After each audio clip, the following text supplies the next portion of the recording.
El deseo no nace del pedido, nace de la estrategia. Para encenderlo hay que comprender su naturaleza. La chispa erótica femenina no responde a la urgencia, sino al significado, no a la insistencia, sino a la atmósfera, no a la presión directa, sino a la sensación de que el terreno fértil ya estaba preparado antes de que ella siquiera pensara en desear. El primer acto de influencia no es seducir, es mapear. No se avanza sin reconocimiento del territorio psicológico. Se estudia el ritmo emocional sin comentarlo, como quien vigila patrones antes de mover una pieza en el tablero. Los estímulos visibles no son los que gobiernan el deseo. Los invisibles sí, la cadencia con la que se entrega la atención. Los silencios que no piden nada pero comunican presencia.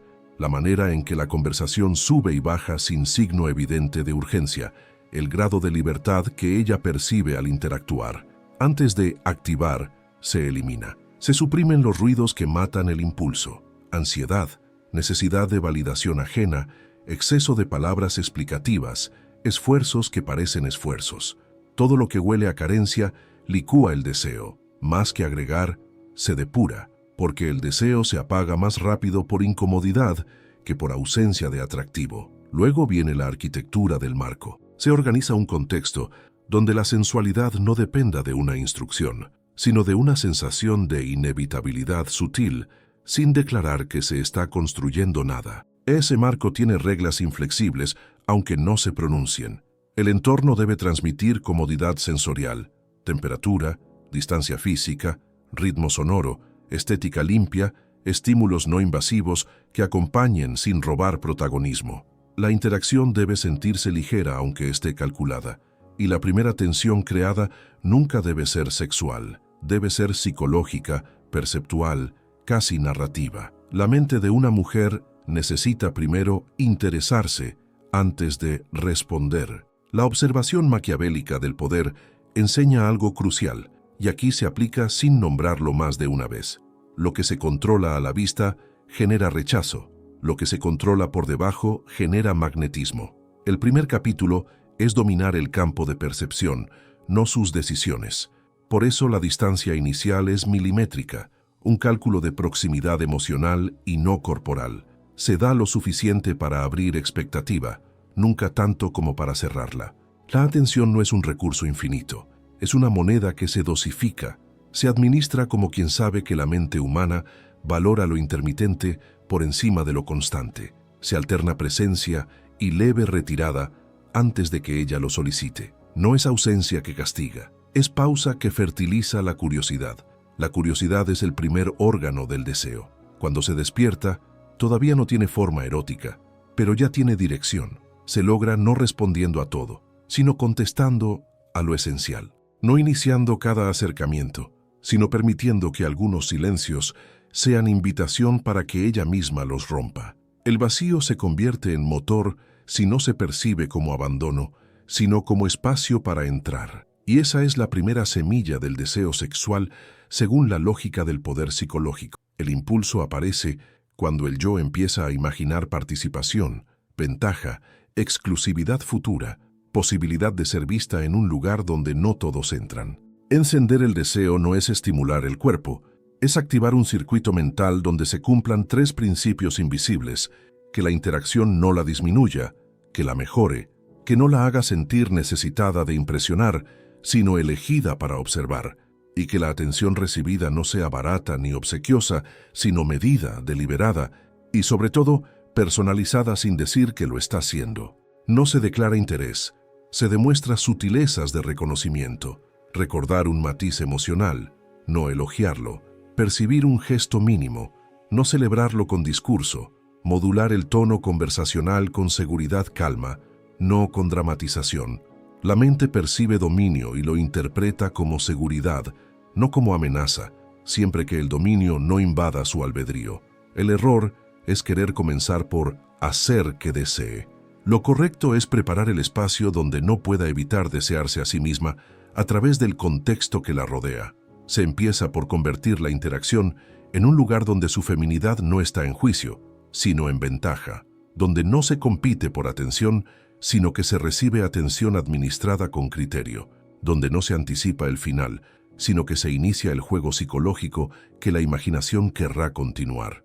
No se pide nada, no se conduce a nada explícito, no se presupone nada, no se fuerza clima erótico, se crea clima de atención valiosa, tensión perceptual, curiosidad emocional y un sentido sutil de umbral controlado, como si el acceso a ese momento estuviera regido por un orden invisible que ella querrá cruzar. El deseo sexual es fuego, pero el primer paso es la sombra antes del fuego. Intrigue, pausa, expectativa, espacio, percepción, reconocimiento tácito. El cuerpo todavía no es invitado a la conversación. Primero se moviliza la mente para que, cuando el cuerpo sea convocado, la mujer sienta que no está cediendo a una maniobra ajena, sino entrando en un diseño donde su propio deseo encuentra justificación psicológica para despertarse. Dominio del contexto, no del individuo.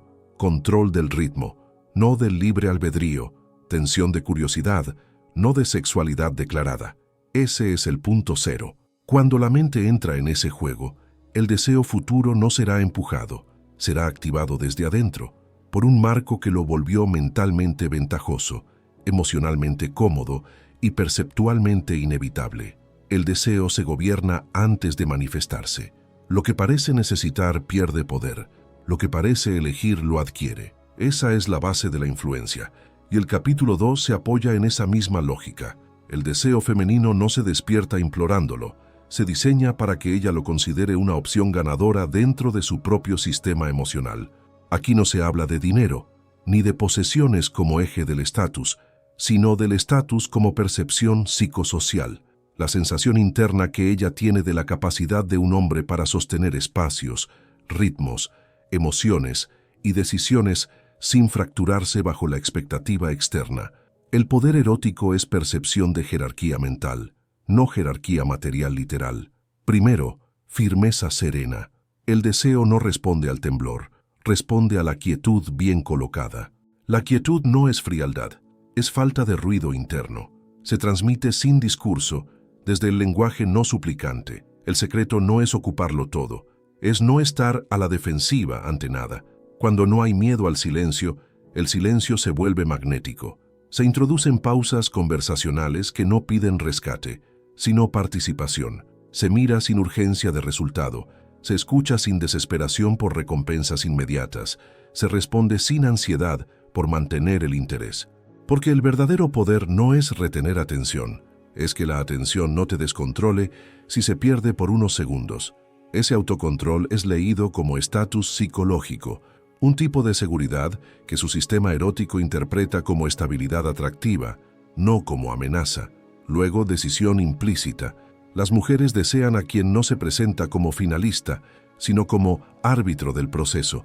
No se compite, se observa desde un plano donde la comparación la realiza la mente de ella.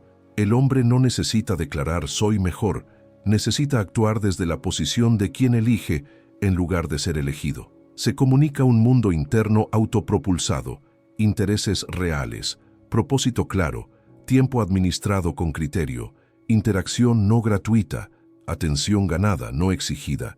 Si cada gesto parece un favor, el deseo muere. Si cada gesto parece una deliberación tranquila, el deseo respira. El interés no se verbaliza en forma de ruego, se expresa en forma de concesión medida. Te veo, te considero, pero no dependo del veredicto. Después, se crea comparación sin nombrarla. El error es pelear por exclusividad. Lo correcto es inducir excepcionalidad. No se dice otras me quieren. Se actúa como si la atención femenina en general no fuera un recurso improbable en tu vida. Esa probabilidad implícita no es jactancia, es ausencia de urgencia para conquistarla. El deseo no crece frente a la escasez, crece donde no hay hambre de confirmación. Se activa el contraste emocional, herramienta sutil de poder psicológico, cercanía leve seguida de retirada programada, elogio sutil seguido de desafío ligero, humor seguido de mirada profunda por segundos, interés seguido de pausa estratégica. No son juegos, son leyes de contraste que generan dopamina sin confusión, porque no buscan manipular, buscan sincronizar ritmos psicológicos de expectativa y resolución. Lo que es intermitente, la mente lo destaca. Lo que es constante, la mente lo devalúa. La retirada es importante, pero nunca punitiva. No es castigo, es cadencia de valor. Se termina la interacción en puntos altos, nunca en subidas bruscas o bajadas dramáticas. Se deja algo sin cerrar, un matiz emocional, una conversación prometedora no concluida, un gesto mínimo que no se comenta pero que vibra en la memoria sensorial, porque la memoria emocional es el verdadero archivo del deseo. No recordará lo que hacías, recordará lo que sentía cuando lo hacías. Otro punto clave, no se busca aprobación, se inspira seguridad. No es lo mismo. Aprobación es súplica. Seguridad es un puente que no pide cruzar, pero reduce el miedo a caminar sobre él. Se escucha activamente, se observa con agudeza social, se decodifican microgestos sin celebrarlos con palabras. Se maneja la capacidad rara de leer sin reaccionar. Esa no reacción es poder. Porque quien reacciona demasiado rápido, obedece al estímulo. Quien reacciona en el momento exacto, gobierna el ritmo. La mujer empieza a pensar, ¿soy yo quien controla o controla él? Y esa duda inicial no ahuyenta el deseo, lo enciende, solo si no parece dominio tirano, sino dominio compositivo del campo emocional. Control del ritmo, no del individuo. Control de la percepción, no de la identidad. Control de los tiempos, no de su libertad para decir sí o no. Cuando el ritmo genera tensión sutil y la tensión no invade su decisión, la mente femenina interpretará que el acceso al deseo es seguro porque no elimina su autonomía. No teme perderse porque no la estás arrancando de sí misma. Solo está entrando en un campo donde no necesita luchar por ser vista. El principio maquiavélico sobre poder psicológico se aplica aquí en su forma más útil para lo erótico. El verdadero control no reduce al otro, reduce el caos alrededor del otro. Las mujeres desean estructura pero repelen imposición. Entonces la estructura se vuelve ambiental, casi invisible, pero presente. Como una arquitectura emocional que sostiene sin decir que sostiene. Distancia calculada, interés no gratuito, estatus no competido, humor no exhaustivo, mirada no invasiva, silencio no incómodo, decisión no agresiva, ritmo contrastado, retirada no punitiva, atención personalizada no declarada, ego no cuestionado, feminidad no juzgada, tensión perceptual antes que sexual, intensidad emocional antes que corporal. El deseo crece donde siente que no tiene que defenderse de ser mujer, donde siente que no tiene que competir para ser vista, donde siente que la atención recibida es un recurso deliberado y no un derrame emocional descontrolado, donde siente que hay umbrales invisibles que regulan la intimidad, y esos umbrales no le dicen qué hacer, solo le dan un espacio más intenso que el cotidiano para querer cruzarlos por cuenta propia. El cierre emocional del capítulo 2 es este. No se despierta el deseo haciendo algo erótico, se despierta el deseo haciendo que el espacio psicológico se vuelva más atractivo que la inercia. Ella no siente aún impulso físico completo, pero ahora sí siente algo mucho más poderoso, la legitimidad emocional de quererlo cuando llegue el momento. Y cuando la legitimidad emocional está asegurada, el deseo interno solo está esperando el próximo movimiento del tablero para permitirse aparecer. El deseo sexual femenino no empieza en el cuerpo, empieza en el significado, en la emoción, en la imaginación que anticipa una experiencia antes de vivirla. Si la mente no es tocada primero, el cuerpo nunca se alza. Maquiavelo entendía que el poder real no opera en lo visible, sino en lo que mueve voluntades desde adentro. Ese mismo principio se aplica aquí. El deseo no se enciende ordenándolo, se activa construyéndolo como una conclusión inevitable en el sistema emocional de ella. La emoción es la puerta. El cuerpo será la consecuencia. El primer movimiento de esta fase es la risa, porque la risa desarma jerarquías defensivas sin exigir nada a cambio. No se trata de humor teatral ni excesivo. Se trata de un humor inteligente, situacional, que no actúa sino que incluye. Se provoca leve ligereza emocional para que su mente baje los escudos y suba el interés. Interés no es deseo aún, pero es la materia prima del deseo. Una frase que abre risa en el momento correcto crea confianza subconsciente. La confianza no se suplica, se infiltra. Maquiavelo diría que toda influencia comienza reduciendo resistencia y no generando adoración. Así, la interacción se convierte en un lugar seguro sin ser nombrado como seguro.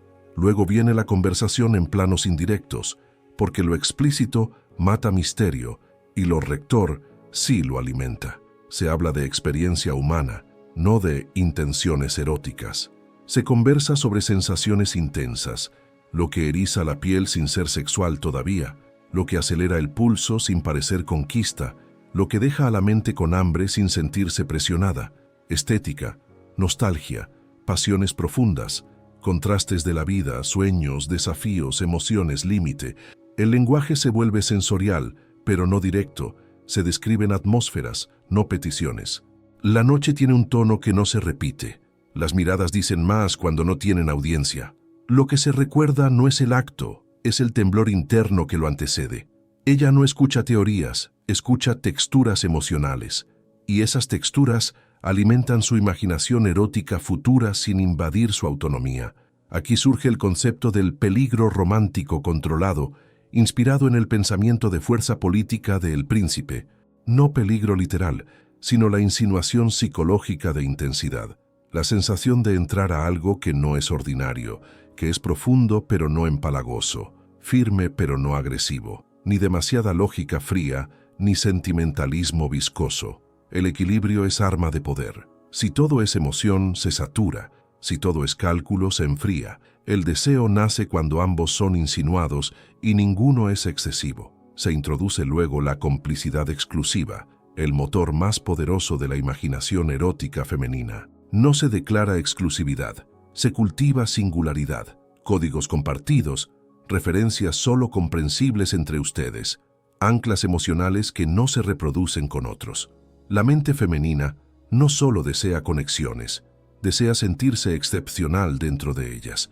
Se siembra un espacio psicológico donde ella siente que participa en algo que no es del mundo, sino de un microrreino emocional que se comparte. Eso genera posesión psicológica positiva. No te posees a ella. Ella empieza a poseer el momento, y lo que la mente posee, lo desea con mucha mayor fuerza. Mientras se enciende imaginación, no se mata el enigma. Nada debe cerrarse por completo. El misterio no es manipulación, es combustible psicoerótico. Se cuentan ideas incompletas, nunca conclusiones. Se deja que su mente complete lo que no se dijo. Maquiavelo enseñó que el cerebro humano defiende lo que cree haber concluido por sí mismo. El deseo hará lo mismo. No querrá algo que le fue puesto, querrá algo que cree haber descubierto. Llega después la entrevista emocional camuflada.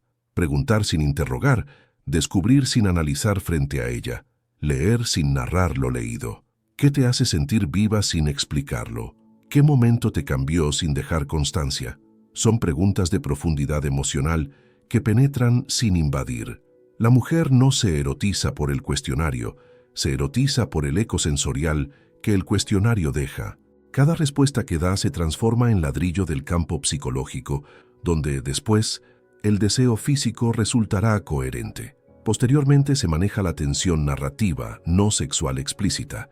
El deseo se prepara con contraste, presencia leve seguida de pausa, intensidad emocional seguida de ligereza, cercanía psicológica seguida de espacio.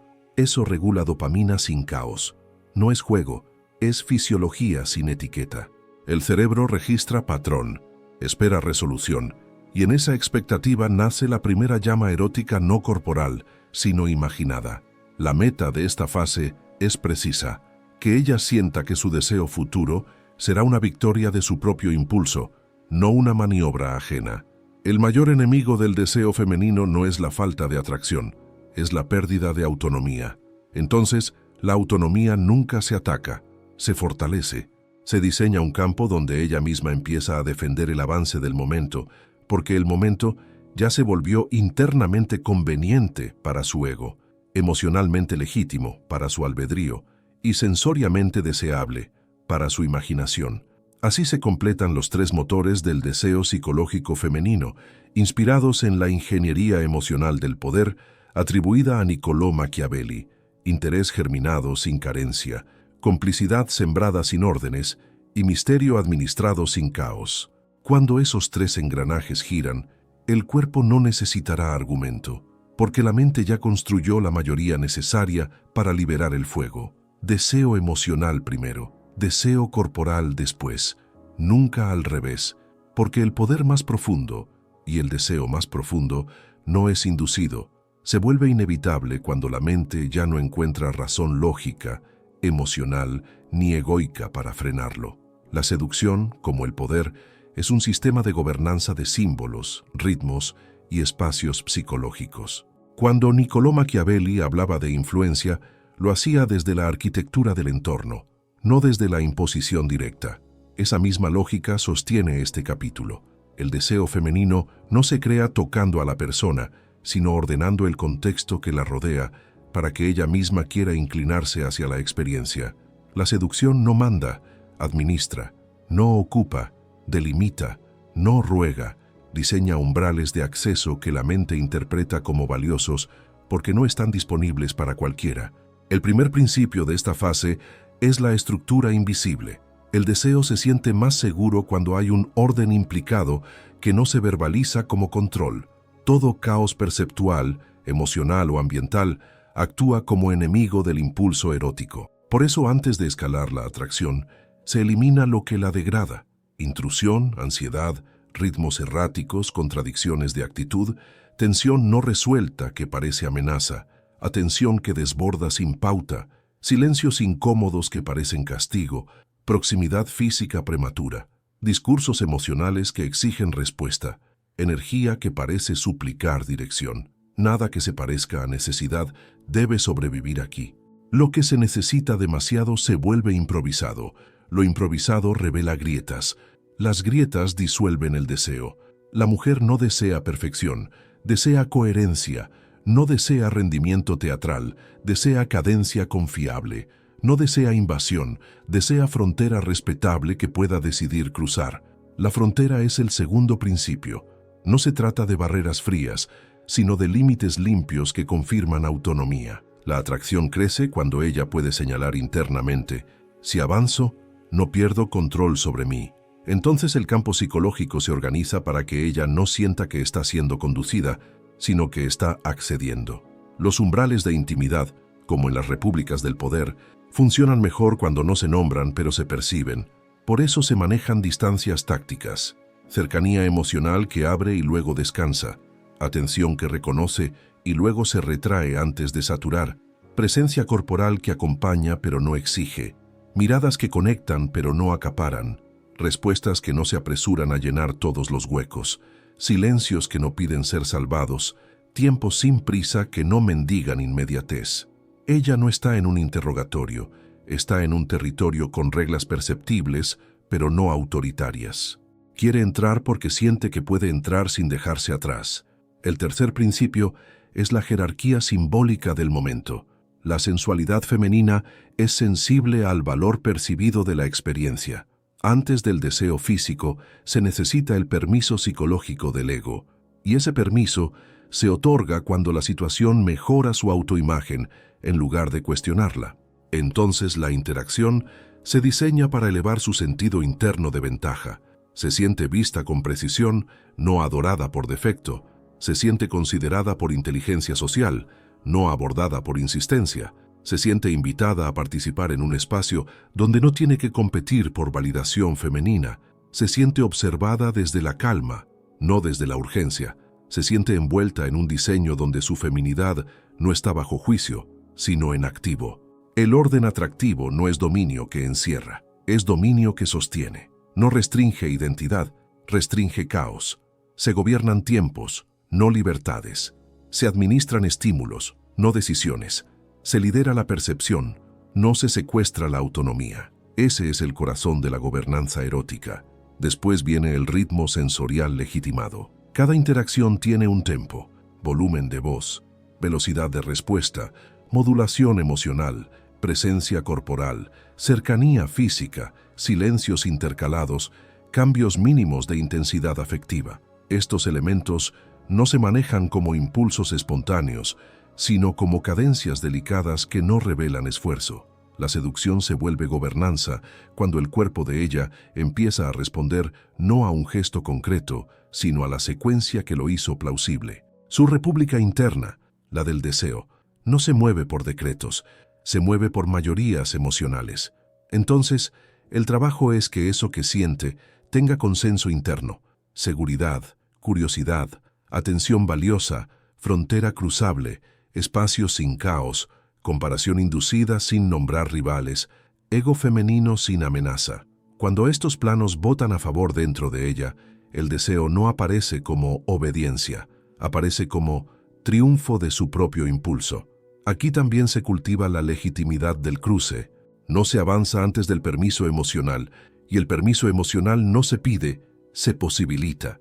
Cuando ella decide dar una señal de apertura, una retirada mínima de distancia, una risa más prolongada, una mirada no esquiva, un comentario que abre proximidad, un silencio que no se defiende de tu presencia, el cruce debe sentirse merecido, no explotado. El error es aprovechar la grieta.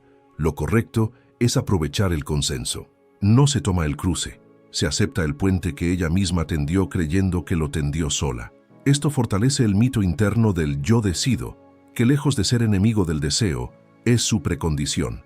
El deseo femenino no quiere ser derrotado por un hombre, quiere ser ratificado por sí misma en un campo que la sostiene. El verdadero dominio en esta fase es compositivo. Se domina el clima para que ella no tenga que dominarse contra el clima. Se controla el ritmo para que ella no se fragmente tratando de controlarlo. Se organiza el campo para que ella no pelee por ser vista. Se desplaza el caos lejos, no a ella lejos. Se administra la tensión para que no sea amenaza, sino expectativa. Se construye una cultura perceptual de valor. No se vive cualquier momento igual. Algunos están diseñados para ser recordados. Esa recordación futura no es corporal aún, es emocional, egoica, perceptual, sensorial. Maquiavelo diría que las grandes inclinaciones humanas no se fuerzan, se preparan para que la mente las interprete como ganancia interna, no como pérdida de sí misma. La seducción se vuelve gobernanza cuando la resistencia inicial desaparece sin ser atacada, cuando la estructura se percibe sin ser declarada, cuando el ego se eleva sin ser aplaudido como adulación, cuando la frontera no se siente como muro, sino como posibilidad, cuando los ritmos no parecen nerviosos ni repentinos, y cuando el campo psicológico consigue lo más importante de toda influencia, que las mayorías internas jueguen a favor, no en contra, del propio deseo de ella. Ese es el momento exacto. No cuando ella cede al impulso, sino cuando deja de sentirse obligada a frenarlo. Y ahí, sin decreto, sin ruego, sin fuerza y sin explanatorio discurso, el deseo empieza a volverse legítimo, porque el entorno lo volvió conveniente, recordable y seguro, sin exigirle abandonar el trono de su propia decisión. El dominio del contexto produce dominio del impulso. Y cuando el impulso deja de defenderse de sí mismo, el deseo ya está medio levantado, esperando que el siguiente cruce ocurra no como estrategia, sino como reconocimiento natural de lo inevitable. El deseo culmina cuando la situación es psicológicamente soberana, emocionalmente legítima e internamente inevitable. La lógica del poder escrita en las páginas de El Príncipe enseña que nada verdaderamente influyente se impone en bruto. Se vuelve efecto de un diseño previo que hace al otro creer que la decisión fue completamente propia. Así opera el deseo femenino en su punto máximo, no como reacción forzada, sino como una república interna que ha firmado tratados con todos sus estados anímicos, sensoriales y egoicos para permitir que el fuego sexual ya no tenga veto. En esta fase, el estratega del erotismo no provoca a la mujer, provoca el contexto donde su impulso deja de luchar contra sí mismo. El verdadero poder es productivo, no invasivo. Se domina la situación psicológica, no su identidad. Se controla el ritmo, no su libertad. Se administra la tensión, no su voluntad. No se gana a quien se asedia. Se inclina a quien se le organiza un mundo donde su inclinación es el único desenlace lógico. El deseo femenino en su cima requiere mayorías internas. No basta que te quiera, necesita que ese querer no la fragmente, no la rebaje, no la obligue a abandonar la versión de sí misma que la hace sentirse dueña de su acto. Entonces se conquista no el cuerpo, sino el derecho mental a que el cuerpo responda. La construcción previa, Ha hecho el trabajo silencioso: curiosidad plantada, resistencia depurada, atención dosificada, estatus psicológico implicado, contraste emocional administrado, complicidad exclusiva sembrada, fronteras de intimidad trazadas como puentes, no como muros, ego afirmado sin adulación, feminidad sin juicio, misterio sin ansiedad, silencio sin castigo, presencia sin desesperación, tiempos sin necesidad, retirada sutil sin dramatismo, comparación sin competencia explícita, comunicación sensorial sin orden imperativo, arquitectura emocional sin narrador. Todo fue diseño, nada pareció diseñado. Aquí se activa el principio de inevitabilidad sutil atribuido al cálculo de poder de Niccolò Machiavelli. Lo que no puede evitar ocurrir es más fuerte que lo que es empujado para ocurrir. El deseo ya no está siendo despertado, está encontrando razones para dejar de dormirse, porque no se duerme por falta de estímulo, sino por exceso de ruido defensivo. Si el ruido cesa, el impulso despierta por gravedad psicológica. La interacción corporal solo florece cuando el lenguaje no verbal coincide con el consenso interno. No se toca con apresurar, sino con aceptar. El toque erótico aquí es momento legitimado, nunca movimiento hambriento. Ya no es la fase del discurso, ni de la risa introductoria, ni de la retirada que fertiliza, ni del contraste que envicia. Es la fase de la cadencia final, calma que pronuncia invitación sin apuro, mirada que firma pacto sin arrebatar, respiración del ambiente que no invade, ritmo emocional que no tiembla, energía interna que no necesita demostrar poder porque ya lo demostró sin palabras. El estatus psicológico, el más potente afrodisíaco perceptual, ha sido probado no por declaración, sino por ausencia de fragilidad ante la expectativa. Cuando esa república interna siente que nadie está siendo conquistada contra su trono, entonces la llama se legitima. Ella no obedece al deseo, lo reconoce como propio, y lo propio no se resiste, se defiende. Lo propio no se duda, se proclama. Lo propio no se frena, se autoriza. Lo propio no se dirige, se corona. Por eso el mayor triunfo del estratega no es encender deseo en ella, sino hacer que el deseo en ella no encuentre razones para seguir apagado. Este cierre tiene secuencia precisa, casi ritual, sin ser místico dogmático, confort sensorial antes de intimidad física, dominio del ritmo antes del dominio del gesto, legitimidad emocional antes de legitimidad carnal, intriga psicológica antes del permiso, contraste antes de la fijación, espacio antes del cruce, atención medida antes del fuego, silencio seguro antes de la proximidad, ego elevado antes de la entrega corporal, feminidad sin juicio antes de la apertura interna, inevitabilidad antes de la conclusión. El diseño culmina así. El ambiente no contradice el impulso, la mente no veta la experiencia, el ego no percibe pérdida de trono, la feminidad no percibe juicio, la autonomía percibe conservación de poder, la tensión percibe beneficio, los silencios no pesan, la presencia no suplica, el ritmo no quiebra, el campo no invade. Entonces, como diría Machiavelli, lo grande no se empuja, se vuelve evidente por construcción previa. El deseo no se activa, se levanta porque dejarlo dormir ya no es la opción más ventajosa para su sistema interno. El cierre es soberanía compartida. No dominas a la mujer, dominas el campo donde ella decide dominarse menos. Y cuando domina menos su defensa interna, domina más su impulso erótico. Ese es el triunfo final de la estrategia, un escenario donde su deseo es su victoria, no tu conquista.